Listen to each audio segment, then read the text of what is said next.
আজকে বাড়িতে বানানো হয়েছে এক ঝুড়ি মিষ্টি পিঠে, আর এটা বানিয়েছে পাপা। একটা পিঠে তো এক ধরনের, যার জন্য এখানে ছোলার ডাল ভিজিয়ে রেখেছিল সারা রাত, আর তারপর ওটাকে হালকা সেদ্ধ করে আর হাতে জাস্ট ম্যাশ করে নিয়েছে।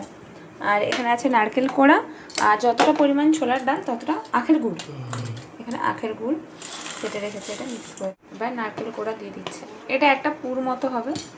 আবার রান্না করতে ভীষণ ভালোবাসে, যার জন্য নতুন ধরনের কিছু না কিছু বানাতেই থাকে।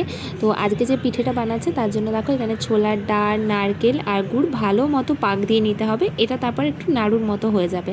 আর এদিকে পাপা রাত্রেবেলা বিউলির ডাল ভিজিয়ে রেখেছিল, সেটাকে ভালো করে পেস্ট করে নিয়েছে। তো এই পেস্টটার মধ্যেই ওই নাড়ুটাকে বানিয়ে ভালো মতো কোট করে নিতে হবে, আর তারপর এটাকে ভালো সাদা তেলে ভেজে নিতে হবে, তাহলেই রেডি হয়ে গেল ভাজা পিঠে। তোমরা বাড়িতে অবশ্যই বানিয়ে দেখো, ভীষণ ভালো হয়েছিল খেতে। চলো আজকের মতো ভিডিওটা এন্ড করছি, দেখা হবে আবার নেক্সট।